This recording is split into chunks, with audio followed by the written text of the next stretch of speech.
Satoma Satkamaya Tamasoma Jyotirgamaya Mrityorma Amritam Gamaya Aviravirmayeti Rudrayate Dakshinam Mukham Te Namam Pahi Nityam. May the Divine lead us from the unreal to the real, from darkness to light, from death to immortality. May the Divine Consciousness fill our hearts and protect us.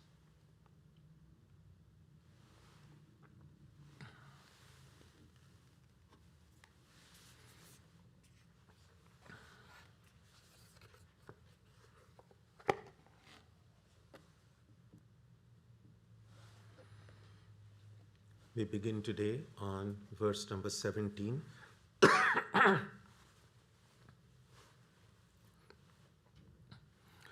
Earlier in this chapter, in verse 5, we learned that no one can stay without work even for a moment. And by work here, as we have seen on several occasions, means any activity. Activity of the body, activity of the mind. And none of us can keep both the body and mind completely still except in the state of the highest samadhi.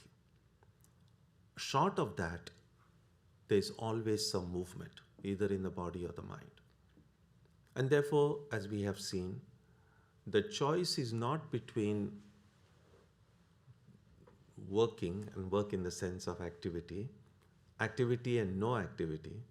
The choice is only between doing good activity or a bad activity.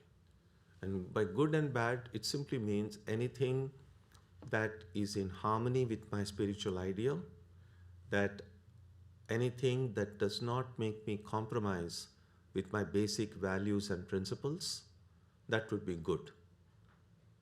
Or as Swami Vivekananda might say, anything that will make me strong, physically, mentally, emotionally, that was good.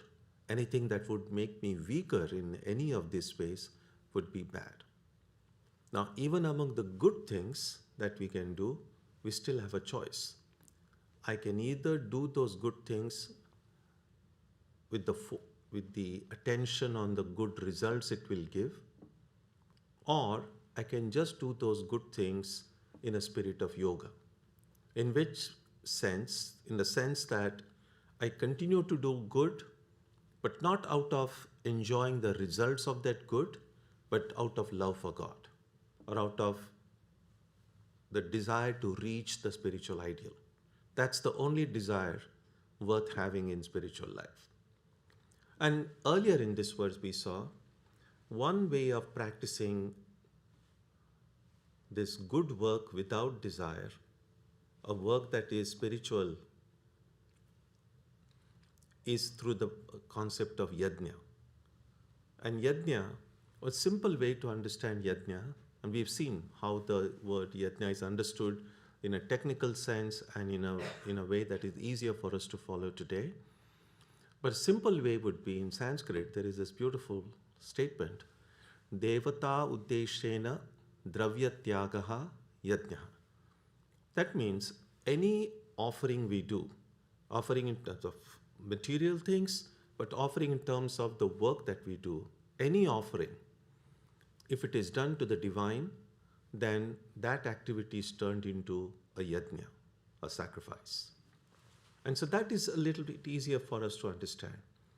That in the ancient days, ritually they performed these very elaborate sacrifices.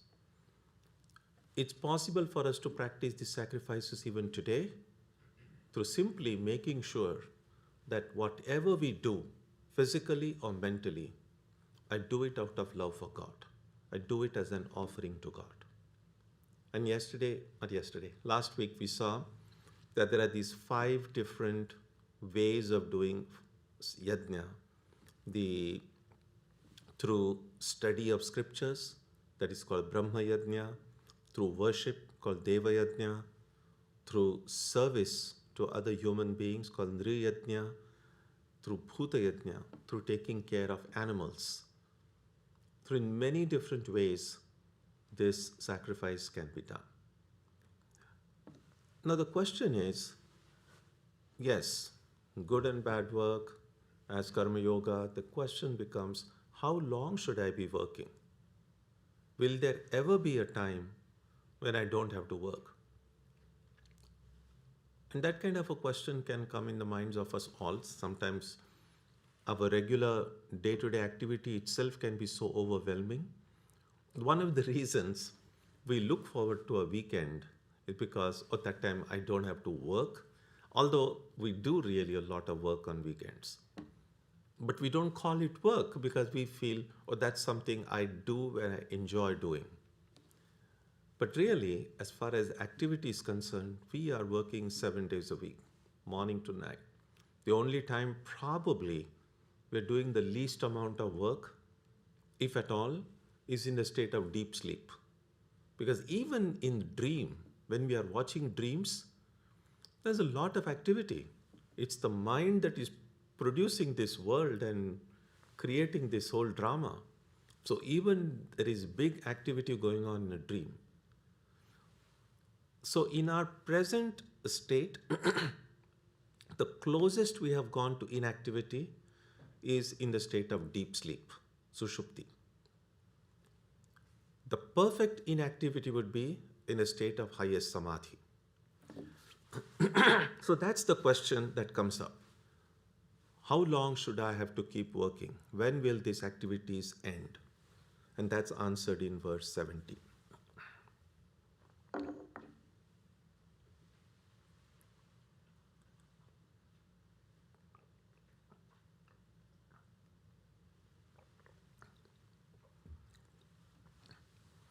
यस्त्वा आत्मरतिरेव स्यात् आत्मतृप्तश्च मानवः आत्मन्येव च सन्तुष्टः tasya karyam na vidyate.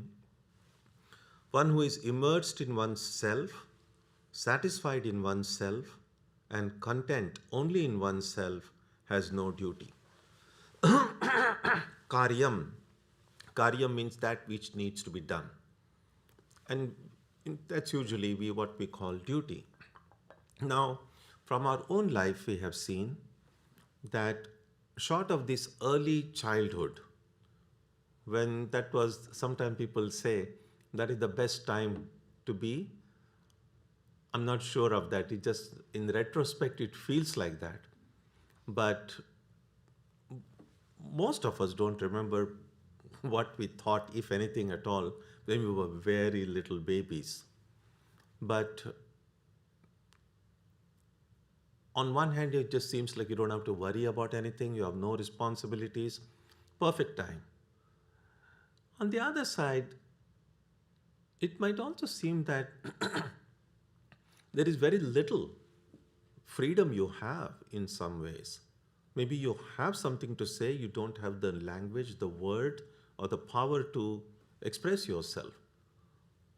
And yeah, I mean, when some very little babies, all that they know is either cry or go to sleep. And so sometimes the elders around have to little bit do some guesswork. It's like, oh, maybe is the baby crying because the baby is hungry, or is the baby there is some pain, or are they asleep? Usually mothers are good at this, to kind of figure out what's really wrong. But they may not always get it right, and it must be quite frustrating to a baby. That these people just don't get it, what's wrong with me. We don't know. I mean, we have gone through that stage, but I don't think any of us remembers the kind of frustration. But but it just feels like the stresses and anxieties we have now at this stage of life, it just feels like, oh, the childhood is probably the best time of the year, of the life. And in some sense, what this verse says, at least as it appears to us, seems to describe how a little baby, a few weeks old or a few months old might be. One who is immersed in oneself. You see, when we are born, it takes a while for the baby to kind of even figure out what's what. Their eyes are open, the ears are open, so you kind of hear all the sounds and the visuals, uh, but it takes a while to figure out what's going on, what is all this. And while everyone loves a little baby, whether you are related to the baby or not, it's doubtful whether the baby loves anybody in return, because the baby doesn't even know what's around, and because the baby is always immersed, the baby is immersed in its own self.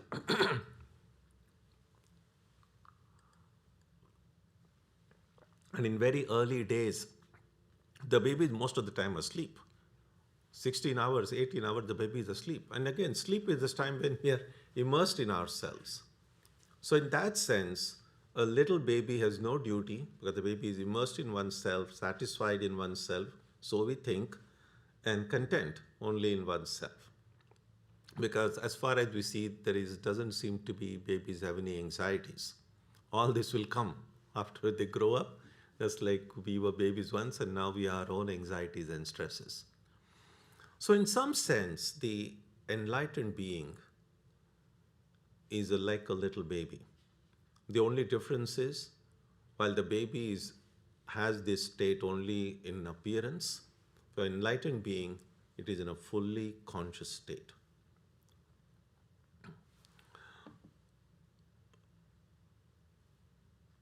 Right now, Atmaratihi, one who is immersed in oneself. Right now, if we look at our life, we are immersed in many things. We find Ratihi is joy or satisfaction or fulfillment. And clearly, many of us will be able to list a number of things that bring us joy, that bring us fulfillment. And therefore, we have this bunch of things to do. Some people might like sports, some like politics, being with friends, watching television, reading books. There's so many, gardening, cooking. There's so many things in which we might find joy.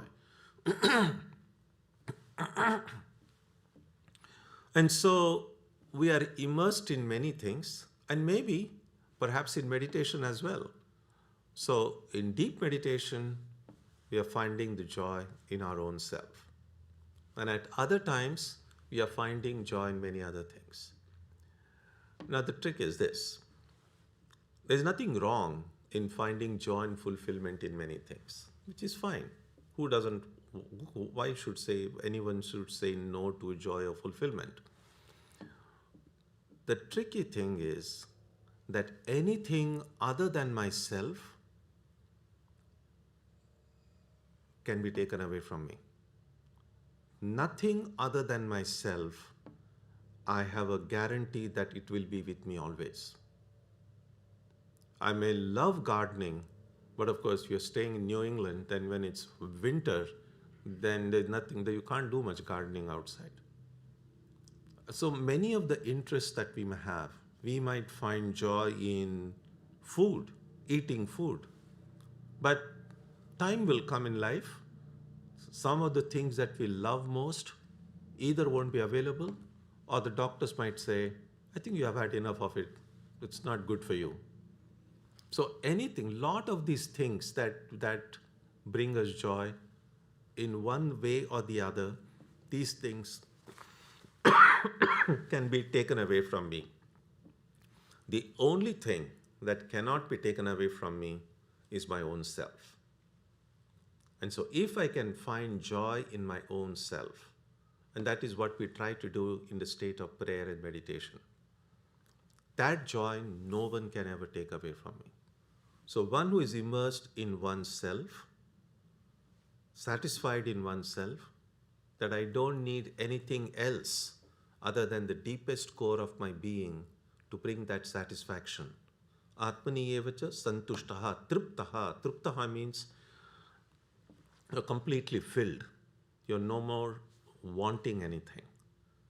And if all of this is related only to the self, then that person has no duty.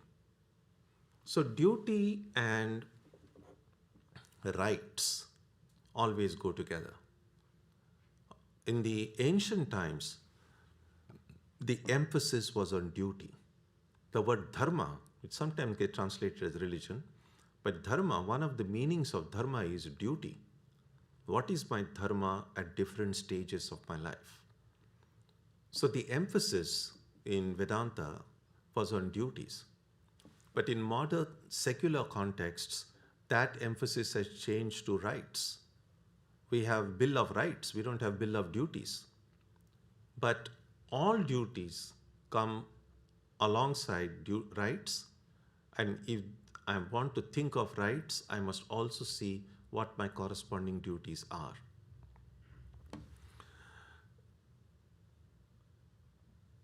If I have a right to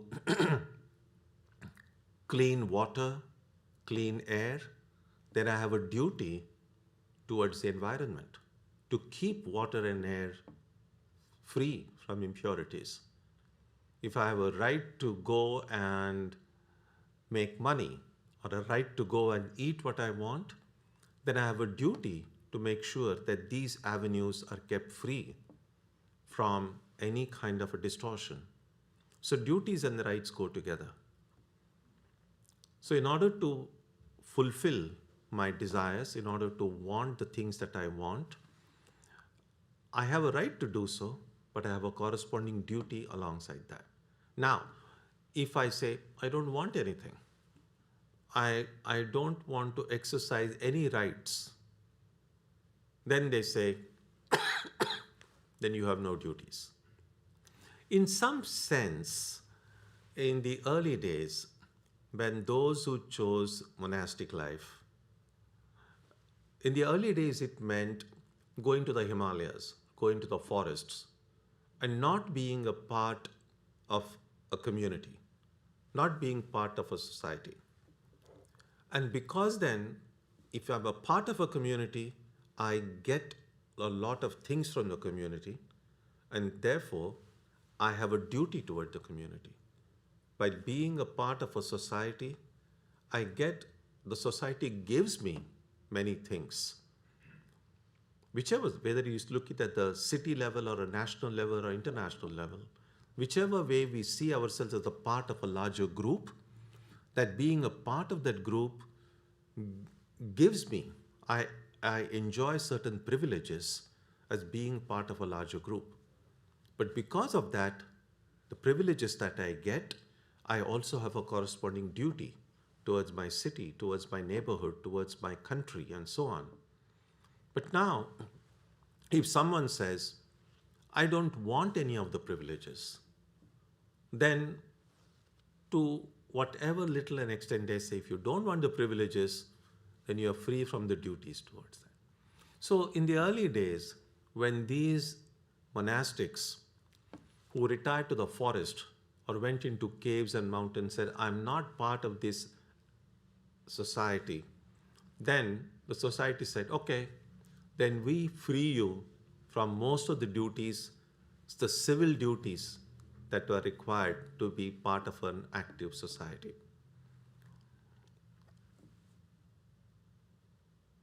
So in some sense, when one becomes immersed in oneself, all duties fall away. We see that in the life of Sri Ramakrishna. He was a priest in a Kali temple. As an employee there, he had certain duties. He had to do the puja, he was receiving a monthly salary, all of those things were there. But then a time came in Sri Ramakrishna's life when his whole life was filled with the Divine Mother.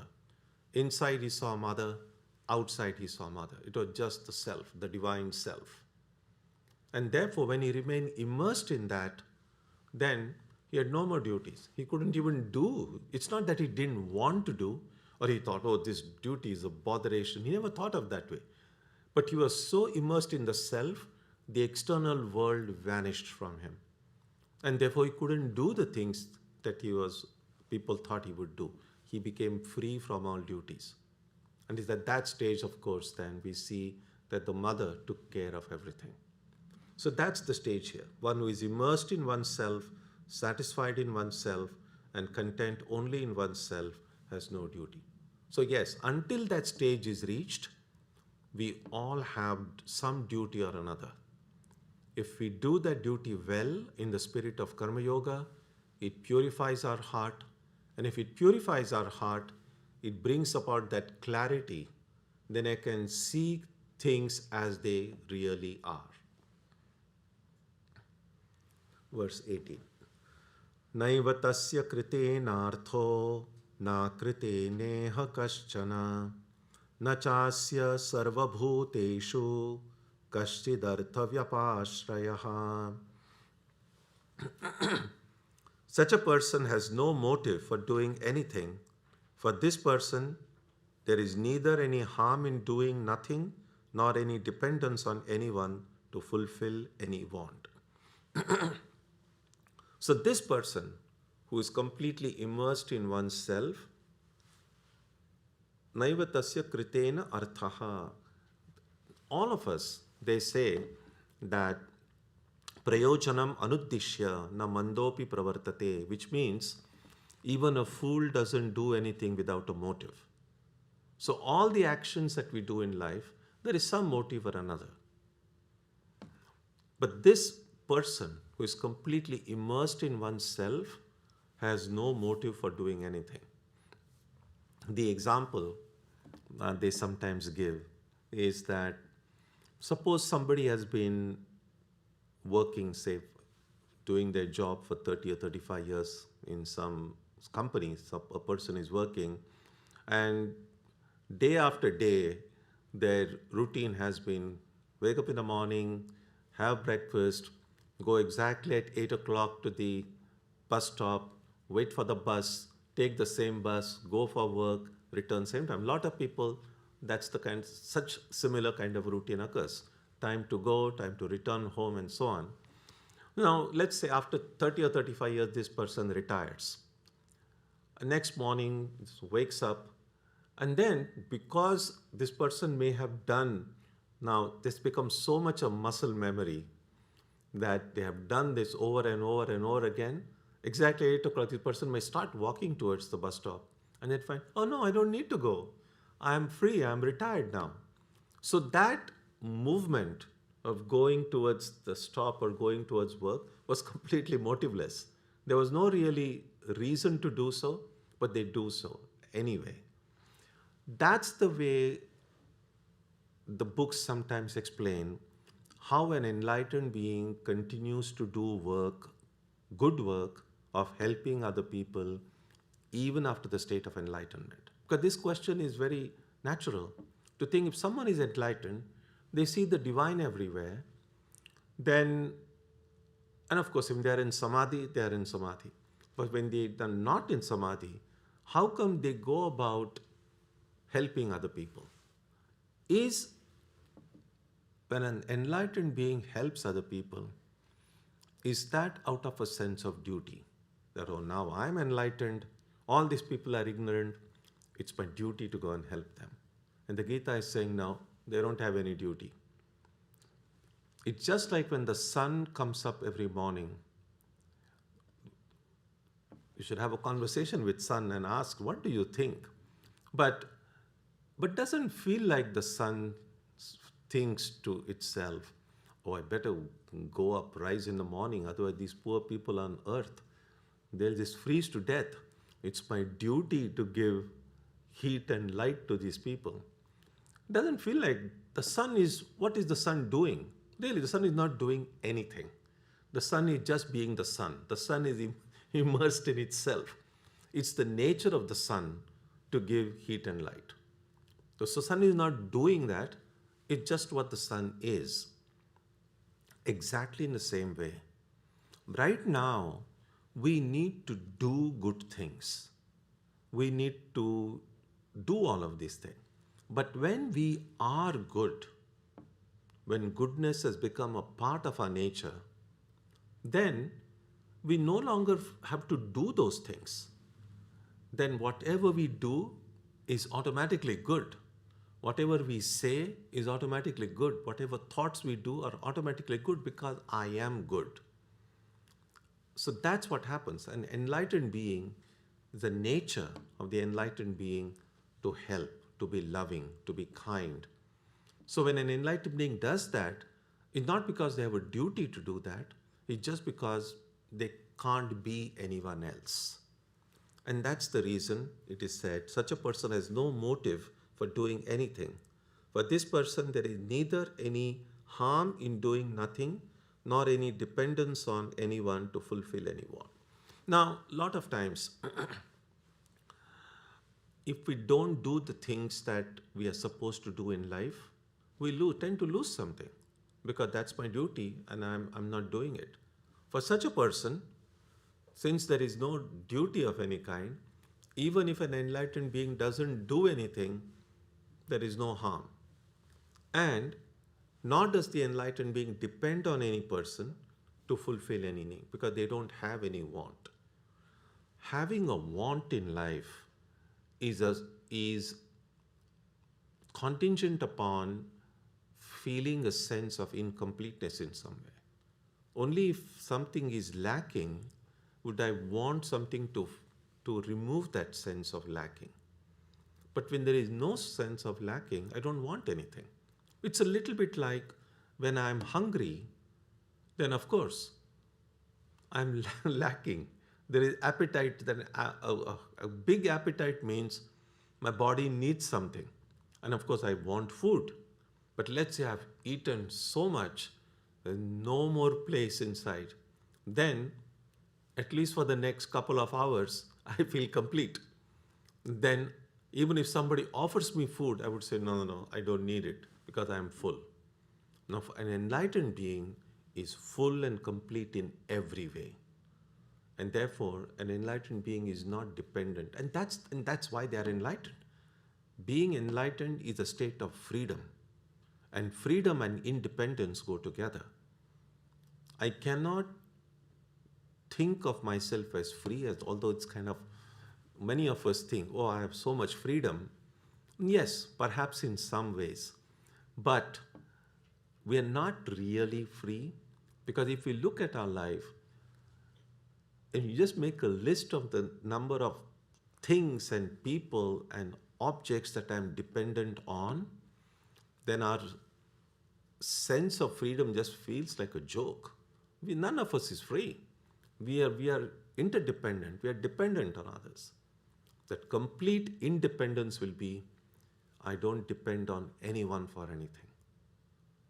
Sometimes we may not depend on others for some material objects, but we would dependence on other people's understanding. We depend on people around us not hating us, people around us loving us, people around us giving us their friendship and love and understanding. And if we don't get these things, we feel hurt. We feel something is lacking. Then I'm not really free. A freedom would mean I don't expect anything from the world in any form. Now that doesn't mean I won't get it. If it is to come, it will come. But if it doesn't come, I'm not going to feel bad about it. Or if it comes, I'm not going to celebrate. Whoa, I got it. Nothing. You are already full. If something comes, that's fine. You're not going to reject it. But if it doesn't come, you're not going to feel upset by it. That's the state of an enlightened being. That's what is meant by saying such a person has no motive for doing anything. For this person, there is neither any harm in doing nothing, nor any dependence on anyone to fulfill any want. Verse 13. Now, clearly, Arjuna has not reached that state. And I think Arjuna knows it. And therefore Krishna says, Tasmat asaktas satatam karyam karma samachara asakto yacharan karma paramapnoti purushaha. Therefore, always do the things that need doing without getting attached. For one who works without attachment attains the highest. So what Krishna is telling Arjuna is, I'm asking you now to do your duty. Go and fight in this war. Because if you were immersed only in the self, then actually that morning Arjuna wouldn't even have come to the battlefield. He would be just in samadhi.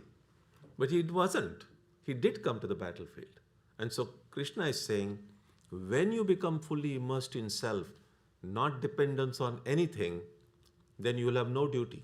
I won't ask you then to do any of this thing. Right now, you haven't reached that state. So what you should do the things that need doing without getting attached.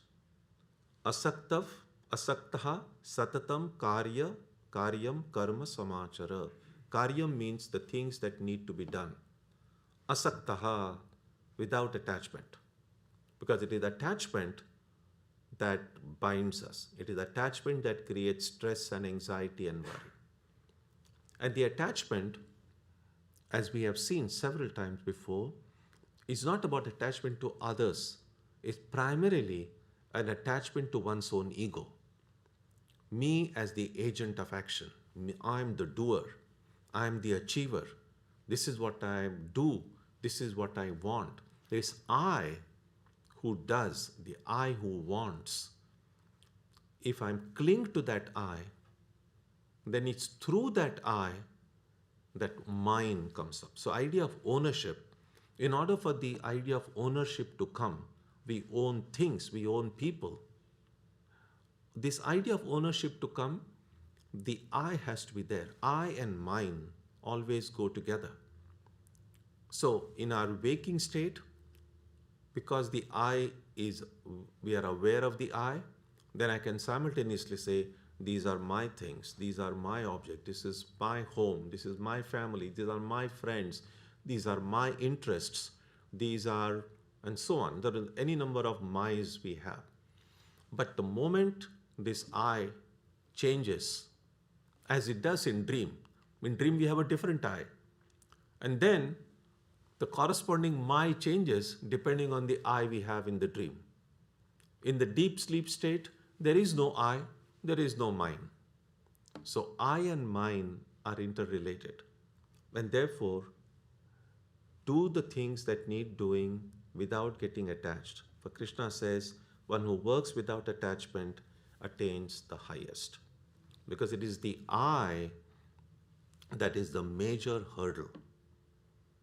There is this beautiful one Bengali phrase which in English, Swami Nikhilananda in the Gospel of Ramakrishna, it's a beautiful translation. So he quotes Sri Ramakrishna as saying, when will I be free? When I, in scare quotes, when I shall cease to be. When the ego gets out of the way, that's the time I'll be free. So the only major hurdle to our enlightenment, to our freedom, is the clinging to this little I. So there are two ways to go about it. Theoretically, it sounds easy, but practically, we know the difficulties. One way is to make this I so small that sometimes they say it's the net of Maya, the trap of Maya. It's like the fisherman's net. You put the net and the fish get caught in that net. So what they sometimes say is make your eye so tiny, so small, that you can kind of get out of that, wriggle out of that net. And that's what a bhakta does. It says, God, you are the only one. I'm a nobody. So the way a devotee tries to see the presence of God, the Divine Mother, that you are the only existence, I'm a nobody. So a devotee tries to make that I small, small, small to the point of it vanishing. So that's one way.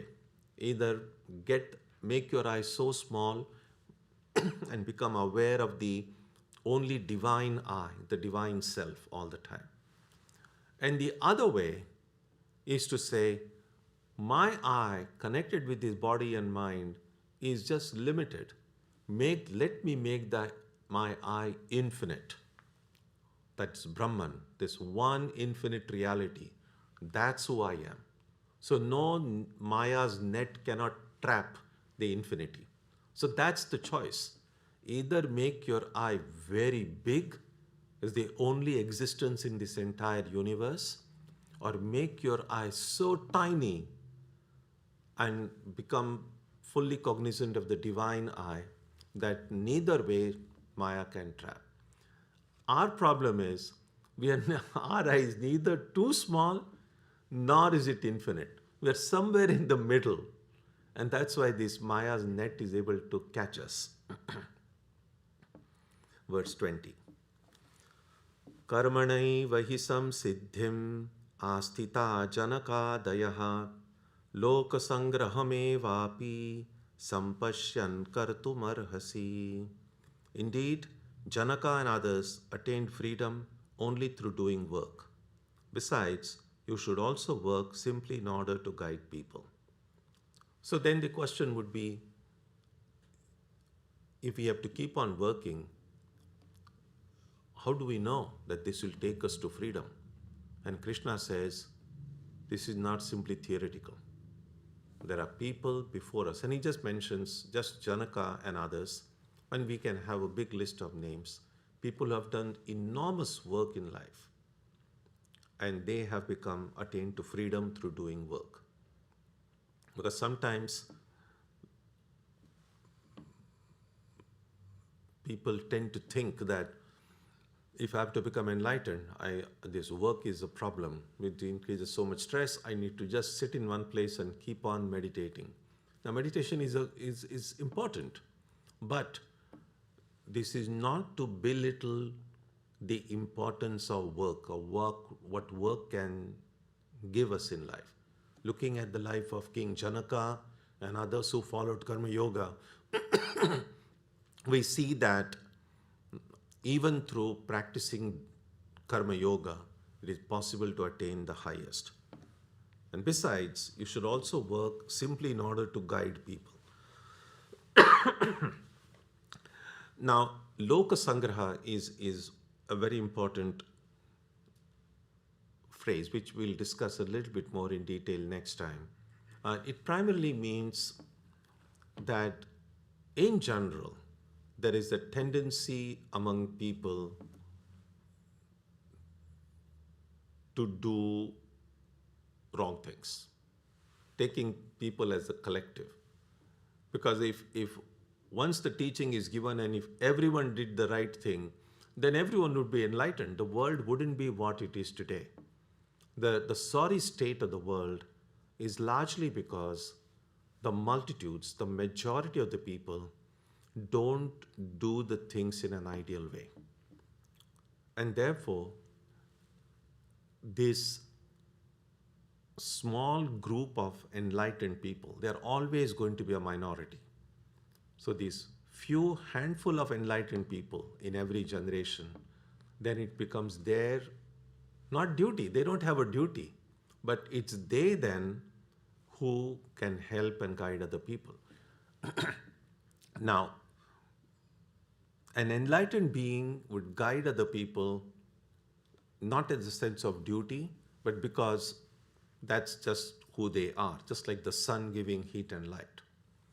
But others who are on the path, on the way, they can also help other people. They haven't yet reached the goal, but they are a little bit more advanced than others. And that's what we sometimes see in when we are in studying in school, etc. There would be someone, say a graduate student, helping those who are undergrads. Yes, the graduate student is also a student who is also on their way to higher education, but they have already passed through the stages and undergrad is still traversing.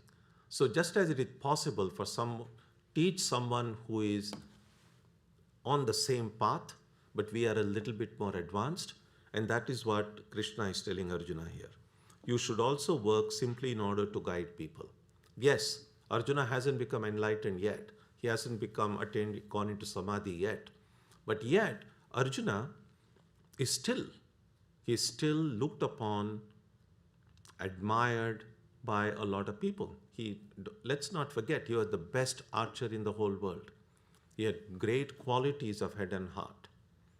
And so he was a role model for many of his contemporaries. And so what Krishna is saying is, yes, you should work without attachment, do your duty, but also remember that you should do the right thing. Because among all these hundreds of soldiers who have gathered here on the battlefield, Everyone looks at the leader. And that's what a leader is. You lead by example. And so what Krishna is telling Arjuna is, you are a leader here. You're not just one of the thousands of soldiers. You are a leader. And so what you do, others are going to follow. You have to set an example. If you say, oh, I can't fight, then all these people, I mean, the other people, other soldiers also, they have also got their families. And they say, if you don't want to take the risk and you are given up everything, they will say, pack your bags, we are also going home. And so you have to set an example. And so we will, next week when we meet, we shall look a little bit more deeply into this concept of Lokasangraha. So if you have any thoughts, ideas, comments, questions. Yeah.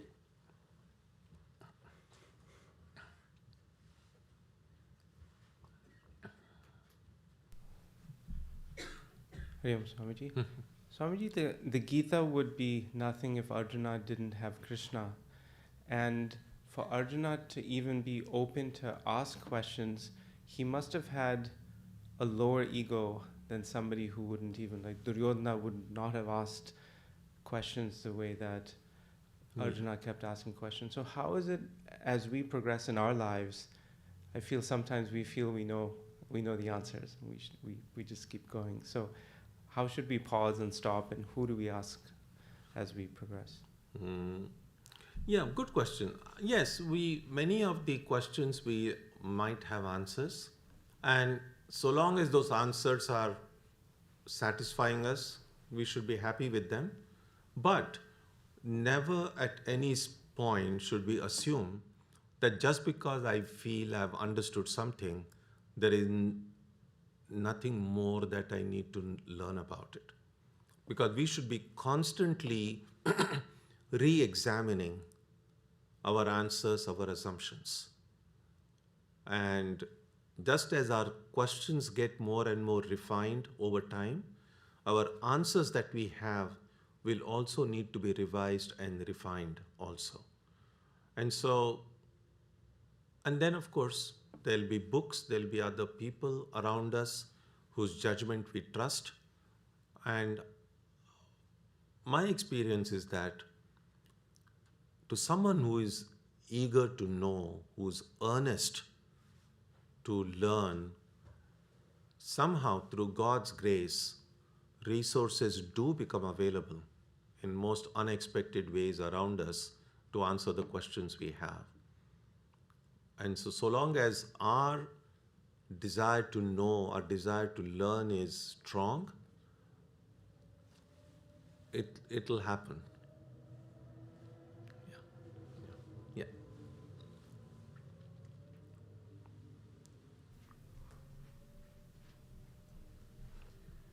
Namaskar, Swamiji.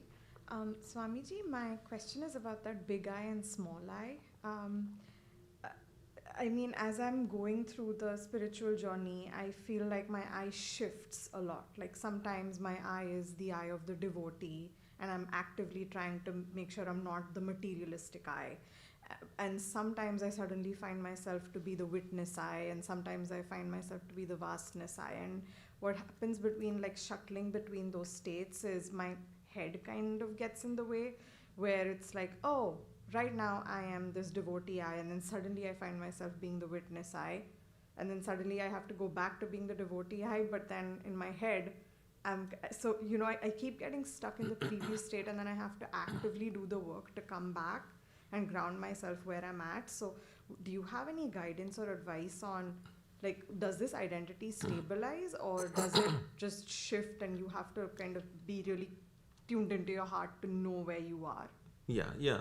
So it's okay. It's okay that sometimes to have this eye of a devotee, and sometimes to have this eye, a more philosophical, all-expanding eye. It's quite okay, and it's quite natural to shift between them, but not to feel disturbed by it. That it's still, there's the same I, the same me. Me at some point feels identified with that reality in one way, and I feel identified with the same reality in a different way. Swami Vivekananda once famously said, he said, I like to think of myself as one with this infinite. But when I have a stomach ache, I say, "Oh, Mother, please make it all right." So it's good to be just be a witness, no matter what. The I could be sometimes this. It's the one who is observing these shifting between these two eyes. That is the real I. So it's not about that should I switch on this eye or that eye. It's not about that. It just be yourself. See, the reality is so infinite, and it's got so many forms. It will show itself in so many ways. And just be there. You said, okay, this is how now the divine is trying to express itself. And sometimes could be different. That's fine. So don't think that actively you need to move your eye from that. So long as it is not connected with anything that takes you away from the ideal, then that's the time to pulling it back. But if it is with any way of relating to the divine in one way or another, it should be fine. Okay. Yeah.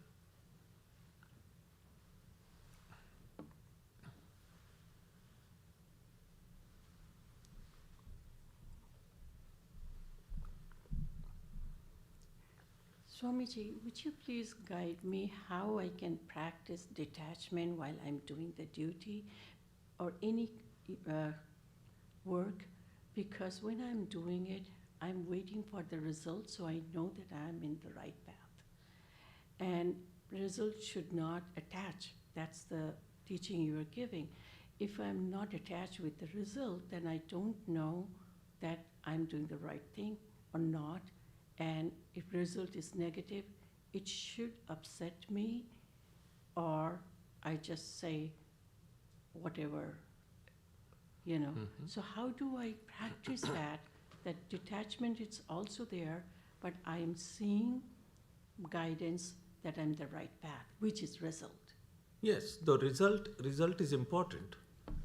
So when I'm doing work, if I don't get the desired result, then all it means is I should do things a little bit more differently to get the desired result. So of course it's not that I do my job and I don't care what the result is. That's not karma yoga. Karma yoga is when I start to work with the intention that a certain result will come, and I do the work and that intended result doesn't come, then one has to see, is it because I didn't do it properly, or is it because of circumstances beyond my control? And if there is a way to improve the way I have to do in order to get the result, I should of course make improvement. So it doesn't mean ignoring the result, but it doesn't also mean that the result is all that I am looking for. When I start doing the work, I have to say, this I'm doing it as an offering to the divine, offering to God. But of course, if I'm doing offering to God, then I want to make sure that my offering is good, offering is right. It's not like, suppose I have to, when we do puja, I have to offer fruits to God. It's not just, I just cut the fruits and put it, and of course I have to see whether the fruit is good, it's put correctly or not. And if somehow it doesn't occur, then I say, I need to change the way I do things. And so yes, results are not to be ignored, but results should not be the only motivation for doing work. The primary motivation is as an offering, doing something out of love for God. Okay?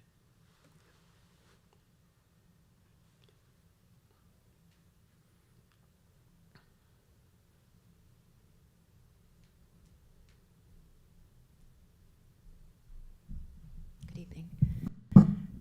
Swamiji, in the Western culture, as you know, there's a very significant emphasis on finding our passion in life and pursuing work that is meaningful and that we're maybe naturally skilled in and success. And so implicit in that is this I guess, assumption or notion that we would enjoy and gain satisfaction from the work we do. And so being conditioned in that way, some of us have grown up with this idea that finding our purpose in life is very connected to finding enjoyment. And so with this message of karma yoga and not being focused on results, it's made me question, well, maybe things I've pursued as I thought were the work I was supposed to do because it was connected to enjoyment. Maybe that actually was not my dharma. Maybe my dharma is the thing that I don't want to do. So I guess the question is, as a spiritual seeker, what is it that we might do to be able to determine or distinguish or discern what our dharma is, what our calling is? Yeah. I think at different stages, all of us will have a different way of defining what our calling is. But my belief is that whatever our calling is, so long as, of course, this kind of assume that it is ethical and moral, whatever way we see our calling. For instance, if someone says, my calling is to be the biggest mafia boss, that probably calling will not necessarily help them spiritually. But so long as my calling is in tune with ethics and moral life, and if we hold on to that sincerely, that itself then can show us a way beyond just this relative sphere of good and bad, enjoyment and lack of enjoyment and so on, to the truth that lies beyond them both. And so when we do work, and if enjoyment itself, my enjoyment in doing the work itself becomes the goal,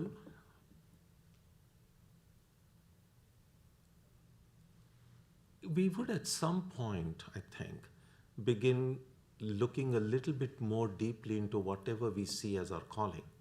Because any kind of an enjoyment we have, which doesn't have the infinite, the divine in some form connected with it, that enjoyment is never going to be complete. That enjoyment is always going to be punctured, so to speak, with other negative experiences, which would then make me question that what I saw as my calling, is that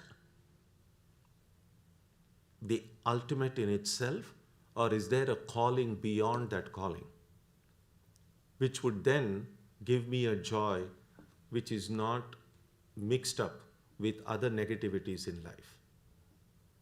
And so, yes, I appreciate this whole notion about a calling that's our passion.